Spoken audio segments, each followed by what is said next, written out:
I love telling stories. I love writing stories. I was a big gamer too as a kid, and started to, even when I was pretty young, started to write stories for video games. And then I was a big comic book fan. So one of the very first things I can remember writing was a story and a treatment and almost a design document for a game featuring the X-Men, but based on the old Gold Box Dungeons and Dragons games. So I wrote a whole story and a design for it, and I could see how you could kind of map their powers one for one, and it was very simplistic. But that's how I got interested in kind of bringing together my disparate interests. In college, I was a creative writing major, and then after college, I started working in the publishing industry as a ghostwriter and an editor at a literary agency. And I kind of worked my way up there and started representing writers and got involved in a couple book sales. And then wrote a couple books of my own that got published. But the publishing industry, even at that time, was a little bit shaky, and I didn't know if there was a long-term future there. And then somebody told me about a job, a contract gig as a writer at LucasArts, working on a reference title for Star Wars, like an interactive encyclopedia. And I had always been fascinated by games and was interested in the games industry. So I went there to take this 6-month contract gig. And, and I was a Star Wars fan, but not like uber fan. I loved the movies, but like I didn't know, I had never read a novel, a Star Wars novel or a comic or anything. So I kind of didn't know what I was getting into. And I planned to stay for 6 months and then go do something else. And I ended up staying for 13 years. So I think I started there in '97 at LucasArts in '97. So that was really the transition to console, and they were really starting to focus on episode 1 titles. So I ended up working on some episode 1 stuff. I got some insight into the development process of both the film and the games around that. My focus was, again, writing, and I worked on a reference project there that was this massive Star Wars encyclopedia on CD-ROM that had some interactive components. And then I ended up working on a number of other games, Starfighter and Jedi Starfighter, and then that led to working on games like Knights of the Old Republic. So internally, we were pulling together ideas for games that we could then kind of go out and find people to work on, because we didn't have all the right talent or the number of people that we would need to kind of pull off certain games. Certainly a big sprawling RPG. We wanted to go work with the best people in the industry. So we started talking to a couple different companies, including BioWare, and pitching them on some ideas. So we generated some kind of internal documents around what a big sprawling RPG might look like. So that was one of the most exciting times at LucasArts, to be able to work on concepts like that. I worked on Star Wars Galaxies. I was kind of one of the first people on board at LucasArts on that, working with Sony Online. Then around 2004, when there was a kind of leadership change at LucasArts, I came back internal and started working on what ultimately became the Force Unleashed franchise, and built a team and helped rebuild that studio, again, kind of from the ground up. Were you always focused on Star Wars there? You didn't touch like Grim Fandango and stuff, because that launched after you got there, right? Yeah, so Grim Fandango was in development when I got there, and Tim Schafer is a genius, and I don't think anybody needed to help him with anything there. And I was brand new, right? So I was lucky to be able to watch things like, there was a Monkey Island that was released while I was there. There was Grim Fandango, so that was really exciting. But I think maybe one of the things I was most excited about, and I did, I was involved, again, just more on a kind of a, being able to provide my feedback, kind of level. But Mercenaries, I mean, I was really excited when we started working with Pandemic on Mercenaries at LucasArts, because that was, again, an open world game, a game that was very different than anything LucasArts had done at the time. Pandemic was a great studio. So to be kind of even tangentially, related to that game, be able to kind of watch it evolve over time was fascinating and really exciting. So I always joke that the two things that make me, decent at my job were probably some experiences I had in college, which I can talk about in a minute, and then my role as kind of the content liaison between Lucasfilm and all the developers that LucasArts was working with, including our own internal teams. So I did get a really good opportunity to go around and see how a variety of different studios operated and worked, and what worked and didn't work, and kind of learn from them. So, I went out and I visited Activision and Raven, worked very closely with BioWare for a period of time and spent some time in Edmonton and saw how they operated. Worked very closely with SOE for a really extended period of time. That was my longest stint working with an external developer, and saw how they operated and they worked, and again, things that worked and things that didn't. And I was able to kind of use that to inform how I wanted to build teams and how I wanted to run, my portion of the studio, and then ultimately, inform the ways in which I wanted to run Hangar 13. And then the other thing that was interesting about LucasArts in the time period that I was there, I was there 13 years, but I always joke I worked at 7 different studios because, LucasArts changed a lot over time. And when I first started, it was almost still kind of a garage shop mentality. And I was in a team with 10 people, and we were working on this interactive encyclopedia that we got done in like 8 months or something. And it was really kind of again, garage mentality, and then to go from there to over time be working on these big, huge games that, again, working with, seeing BioWare build Knights of the Old Republic and watch as they were able to pull that game together, and all the changes and iteration that went through that title, and watching SOE figure out how to work with the Star Wars brand and build an immersive MMO around that, and then building building up the Force Unleashed team, and then beyond Force Unleashed, after Force Unleashed launch, I kind of took on a role managing multiple teams across the studio. So we worked on Force Unleashed 2, which was done incredibly quickly. It was the fastest development cycle I've ever worked on in any game, maybe including the very first game I worked on at LucasArts, that interactive encyclopedia. From start to finish, it was a matter of months. It was insane. Even though the time between releases was longer, the time that we actually spent working on that game was really, really short. So doing that and then kicking off 1313 and trying to figure out how to revive the Battlefront franchise and all that was incredibly exciting too. So all that experience really, I think, primed me for being able to come here. The other thing that's made me really successful, I think, working in the games industry is when I was in college, I had 2 jobs simultaneously. One, I was a bouncer at a club at night, and then in the morning I was a teacher's aide at a preschool. So those 2 were very different atmospheres, but being able to negotiate with people, I really learned those skills really quickly because, the job of being a bouncer is not being able to beat somebody up. That's not the job of being a bouncer. Is trying to avoid conflict and being able to help people find their way out of a bad situation, right? And that requires a lot of negotiation and conversation and sometimes even compromise, and that's definitely true of dealing with preschoolers. So so those 2 things, I think, made me a better communicator and made me a lot more nimble, and I think I roll with punches pretty well. Not literally, I guess, but I think change is something that I think I adapt to pretty well because of that. So I love the fact that I had those 2 experiences side by side. Yeah, it must be an interesting lesson over time, just figuring out how hands-on to be with different studios. Like I just heard an interview with Chris Avalon where he was talking about KOTOR 2. And how he was shocked by how hands-off you guys were with that process. So is that something that evolved throughout your time there, where you learned that right balance? It really depended on who we were working with, to be honest, right? And where you were at in development. So I think, and some of the relationship with those guys at Obsidian goes back to, the producer we had on the project, this guy, Mike Gallo, who I shared an office with and was a fantastic, fantastic producer and a really good closer. Still is, a fantastic producer. I think, Mike went in and was able to basically set expectations, and we knew what they could do, right? And so that we were able to be kind of hands off. And we had already established the brand within the brand, the KOTOR brand. There were definitely other developers that we worked with that we were much more hands-on, and sometimes that was on the creative side, saying this is what you can and can't do with the license and what you can and can't do within Star Wars, and here we're going to write the story for you. And then there were other cases where we were more hands-on from a production standpoint. And in my role, it was interesting because I kind of had to do a little bit of all that stuff, depending on who we were working with. Again, BioWare, it was really, we went to them and said, hey, we have this idea. Do you guys think it's cool? Do you want to do it? And they're like, yeah. And then they kind of ran with it. So, I don't want to ever take anything away from those guys. They were amazing.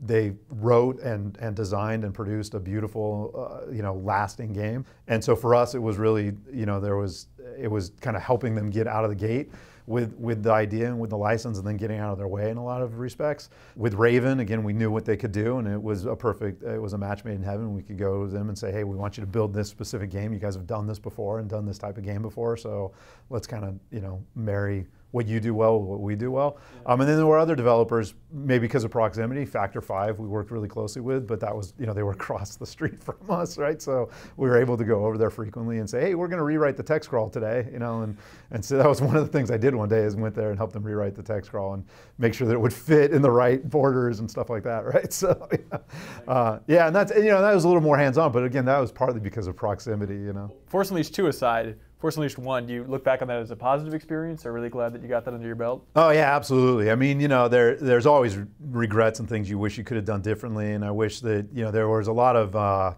change at LucasArts during the time that we were working on that project, especially towards the end, that I think, hurt us at the end of the day. But in terms of being able to go out and build a mass market game, and a game that still is one of the most successful Star Wars games ever released, and I'm really proud of that. I'm super proud of the story. I think the story that we wrote resonates, and at one point it was called, the best Star Wars story since Empire Strikes Back. And I don't know if that's true, but like, that was really humbling. We won a Writers Guild Award for that. So, and then we built proprietary tech in-house, which was, a more ambitious technology than LucasArts had ever built. And we collaborated with ILM in a way that had never been done before. So that game did a lot of firsts. We worked more closely, with Lucasfilm in general than we had ever done before. So because it was so many firsts, I think that I'm really proud of it. I think at the end of the day, I would have loved for it to have fewer bugs and to have had a little bit more polish and maybe been a little bit longer in a couple spaces.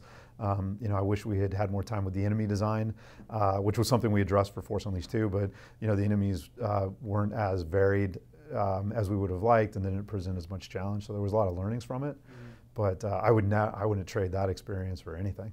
I don't know if you've heard this, but apparently there's a base in Episode 7 called Star Killer. Oh yeah. Yeah.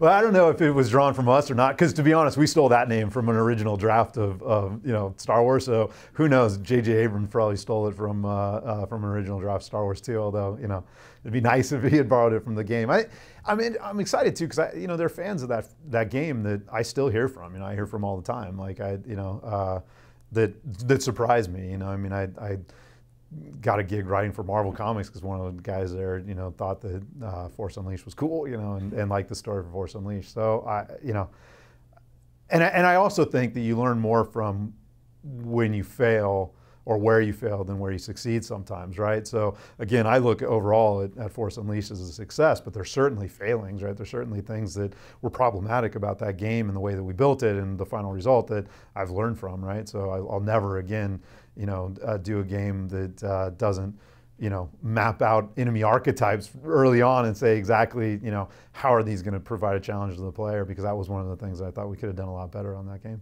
So throughout your time at LucasArts, do you think you fell more in love with Star Wars as a business and maintaining that empire, or the Star Wars lore itself? Oh no, I definitely fell in love with the Star Wars lore. I got to tell you, so again, coming into LucasArts, I knew very little about Star Wars other than what was in the films. And one of the stories I tell is that I knew what I was interviewing for. I was interviewing for a writer position on this encyclopedia. And I had a roommate at the time who was a buddy of mine from college, from high school. And when I woke up the morning of the interview, he was a huge Star Wars fan, right? And he had left Post-it notes all over our apartment with like trivia questions, right? And I'm like, they're not going to ask me trivia questions, right? But I was like, whatever, I'll read them anyway. And so I'm reading them as I'm getting ready in the morning. And one of them was, what's the name of Boba Fett's ship, right? Which, again, as a fan of the movies, I didn't really know. And then I go into this interview. The interview goes really well, and at the end of it, the guy that was interviewing me goes, "Well, I wasn't really going to do this, but the interview's going so well, so I think you'll roll with it. We're going to give you a trivia question, or a couple of trivia questions, a trivia quiz." I was like, "Oh man, I'm not prepared for this." But one of the questions was, "What's the name of Boba Fett's ship?" And I was able to get. I think I got 9 out of 10 questions right, and I ended up getting the job. So, but the thing that it really impressed me, and the thing that fascinated me about working there, a bunch of people warned me when I first started working on this encyclopedia, oh my God, you're gonna have to dig through years and years of continuity, and there's all these conflicts, and there's all these contradictions and stuff. And when I started digging into it, that wasn't the case at all. Like, there was very few things that contradicted themselves within the universe. That the editors that worked up at Lucasfilm had done such a good job managing, the comic books and the novels and the role-playing games and all that stuff, that they had built a really cohesive universe. And this was before they even had a database to they actually took the database that we used on this encyclopedia and used it as the beginning of their kind of database to track all this stuff. So so they just all had it in their heads, which I thought was fascinating. So I came to love the universe because of that, because it had this like cohesiveness that I think was staggering and was really impressive. And and it's not just at that point anyway. It wasn't just the product of one guy. It was dozens and dozens and dozens of creators who had contributed to the universe, and so I fell in love with it because of that over time. Did you learn anything from George Lucas himself about leadership?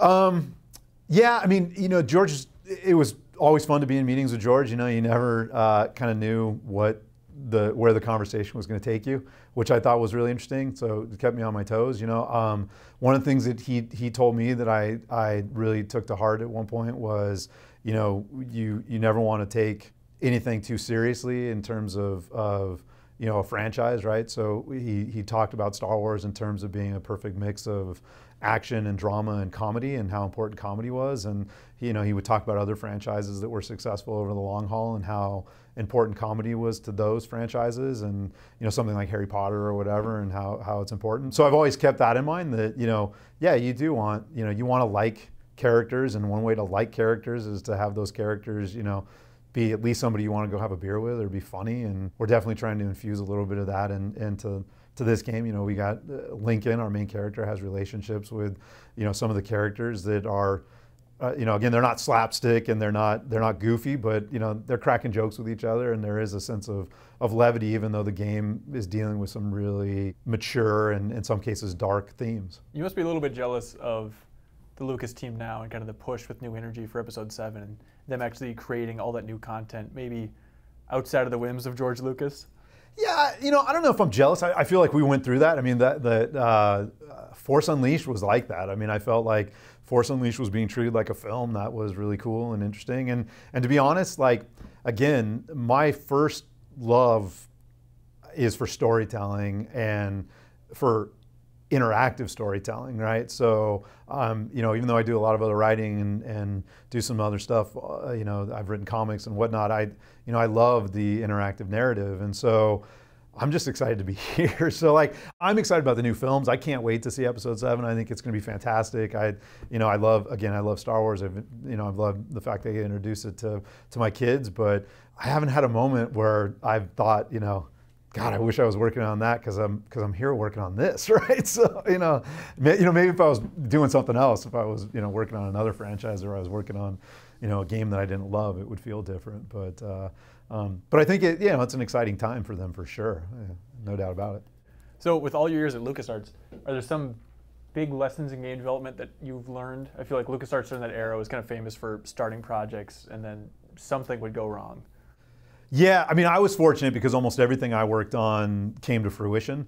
I didn't have a lot of games that I worked on that ended up getting killed, other than some early concept development stuff that we were doing, and that's that was actually good. We would be generating 6 or 7 concepts, and then we would end up with the one that we went forward with, which was the process for Force Unleashed, which really worked well.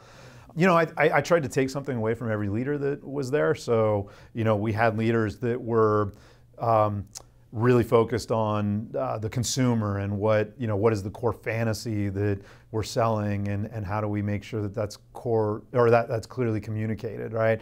There were other leaders that really stressed the need to work with incredibly talented developers that specialized, and I think that there's something to be said for that, and to make sure that we're hiring people that have done this before and that have learning, so we don't have to go through the same learnings again and again. But really, honestly, I mean, I think that my biggest takeaway is just shipping so many things and working on so many things and seeing how different story is in different types of games, right? I mean, the art of writing a story and making the player an agent in that story is very different from Knights of the Republic to Mercenaries to Galaxies to Force Unleashed to even to the early 1313 stuff we were working on. So that, I think, is what I learned the most there. Yeah. Do you think there were misconceptions about LucasArts during that era?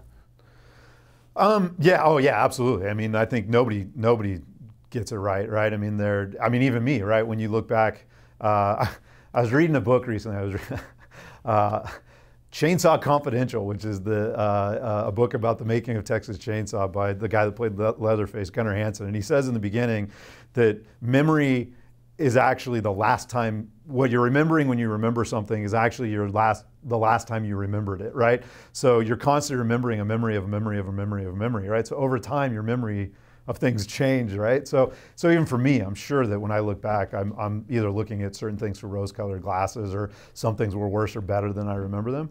So nobody's going to ever get it right. I would say that for me personally, it was an incredibly exciting time working around the prequels, but the most gratifying times there were really when we could bring the team together to deliver on something that no one of us could have done on our own, right? So, and I look at something like Force Unleashed, and that's a perfect example of that, where there were so many talented people that worked on that game, and despite a large number of obstacles that were otherwise put in our way, I feel like that team overcame some stuff and did some really amazing things with it. And so yeah, I think that there were maybe misconceptions around how much freedom we had with the license. I think people think that we had less freedom than we actually had. Other people think we had more freedom than we actually have. Misconceptions around how much involvement we had with George on various projects. Sometimes he was more involved, sometimes he was less involved. And I also think LucasArts doesn't get all the credit it deserves for its involvement in some of the games that external developers developed. And I think we had a really good group of external producers for a period of time that got even stronger over time. After I rolled internal and started working on Force Unleashed, that group got even better. So they got even stronger. And I think again, games like Mercenaries and Knights of the Republic 1 and 2, I think really benefited from working with LucasArts and the guys that were in that, guys and gals that were in that production group. When I went into LucasArts, I did really look at it. After about a year or two there, I said, okay, if I'm going to stay for longer, what am I going to get out of this, right? What do I want to do? And I really, even though I always wanted to be a writer, I looked at it going, well, man, George seems like this perfect combination of business, production, and creative sense. So how can I develop all three of those as I go and kind of, because I feel like that for me was interesting, and I feel like that was kind of a path to success. So I felt like my time at Lucas, I learned a lot about the creative, and how to develop games and how not to develop games, maybe even more on the latter. But I also learned a lot about the business and saw where we missed the boat on some things. Maybe coming late to the console cycle, for example, was a big issue. And then learned a lot about the production side of things too, because I sat in an office with a producer who was incredibly experienced for several years and learned how to actually take something from an initial spreadsheet or initial idea to all the way through manufacturing, which I didn't know anything about manufacturing times, right? So I was able to kind of glean all that from my time at Lucas. And then after Lucas, it actually was kind of the reverse. I wanted to get back to focusing solely on the creative because I felt like there were challenges to just focusing solely on the creative at Lucas. One, you're part of a large organization, and you're part of an organization that includes George Lucas, right? So there's always going to be that, that aspect to it. You're dealing with a major license that you have to consider a lot of things about. You can't go off and tell any story you want or make any game you want necessarily. And we were constrained by some tech issues and by budgetary issues and stuff. So I really did, and schedule issues. So I really did want to kind of start focusing more on the creative, which is why I went and I founded my own company so that I could do the types of games that I wanted to do. And then that led to a lot of good consulting gigs and some development of some really great concepts, and then ultimately an acquisition. And then that's where I was like, well, now I want to learn a little bit more about this specific area of the business, which was, kind of free to play. And really what I ended up learning more about was production. We had always kind of experimented with Scrum at Lucas, and we had some failed experiments with that, some successful experiments with that, some agile development stuff that had worked and didn't work. And then seeing it in action at a company like Kabam, obviously on a much smaller scale, was really exciting. So I actually learned more from a production standpoint working there. And we've taken some of the philosophies around how to be nimble and some of the importance of kind of constant communication across the team, and tried to apply it to obviously a much larger team. So I learned, I don't even know learn is the right term, but relearned, I guess, and was reminded of some really important lessons about, being on a team, and then just shipping stuff. It's always fun to ship things, right? And when you're at a company like that and you're shipping something, every couple months, it's actually kind of exciting, and it reminds you about that this is what it's like to close. This is what it's like to final. So, which is one of my, I love the beginning of game development. I love the end of game development. Those are two of my favorite times, The middle is always messy and hard, but, so it was fun to go through that multiple times, right? But ultimately, for me, maybe the biggest learning was learning, what I wanted and learning about myself and saying, okay, if I'm not going to do my own thing and run my own studio, I really need to be working on games that I want to, to play and want to make. And for me, that's AAA, console and PC games that are very immersive, that have strong narrative, So you worked in comics for a amount too. Yeah, I've been working in comics since, 98 or 99, yeah. So I've done dozens and dozens of stuff, comics for Dark Horse. I've done, over 100 Star Wars comics, I think. I also wrote a bunch of other stuff, some Star Wars books, and I wrote some other books before I even got into the games industry. So, and then most recently I did a run of, I did Batwoman for DC, which is maybe one of the things I'm most proud of. Won a lot of awards. It really was a challenging thing to write because it's, it's a very high-profile character. It's a lesbian superhero. We had a lot of kind of creative challenges to overcome with that. A lot of things we wanted to do that ultimately didn't come to fruition, but that I regret. But I'm really proud of the story that we were able to tell in the 24-ish issues that we did. And then I did an Elektra series for Marvel. So again, really excited to be able to work on a strong female, protagonist, almost an anti-hero in that case, which was really interesting. And then I did a series called Master of Kung Fu with Marvel just recently too, as part of their Battle World series, which was focusing on the kind of martial arts side of their world. And then I have some creator-owned stuff that I'm working on now. So for me, I have like I think a lot of creatives, I've got a wide range of interests, right? So again, it's not to say I don't love sci-fi and fantasy. I love superheroes, obviously, but to be able to work on something like Batwoman, that was taking the superhero genre and kind of flipping it on its ear and doing something that was a little more grounded, right? So it was a perfect kind of lead into being able to work on something like Mafia. And I am overjoyed to be working on a game that doesn't have, blasters and lightsabers and partly because it's a different challenge, right? Like we're sitting there going, we talked about this in some of the demos, right? We have something called services where you can kind of call in favors from some of the guys in your organization, and we were trying to figure out, well, how would we do, how are we going to actually do this in 1968? And if it was a Star Wars game, well, I've just got my comlink or whatever. Other games I've got telepathy. It doesn't matter. And here we're like, well, it's 1968. Like they're not running around with cell phones. You gotta run to a payphone and use a payphone, which actually has been kind of interesting. And eventually we introduce a walkie-talkie and some other stuff into the game, but. So it's been a lot of really interesting challenges because of the time period and the setting, and but it's been really rewarding as a result. And so I'm overjoyed to be working on something that is more grounded. So do you still see yourself as a writer? Are you always tempted to get hands-on with Mafia 3? Yeah, I mean, I do see myself as a writer. I mean, that's part of my DNA. I think, at the end of the day, I see myself first and foremost as maybe a storyteller and a game maker. I think that might even be what's on my LinkedIn page, like game maker and writer, or the other way around. But I can't help myself, right? I mean, character is important to me, dialogue is important to me.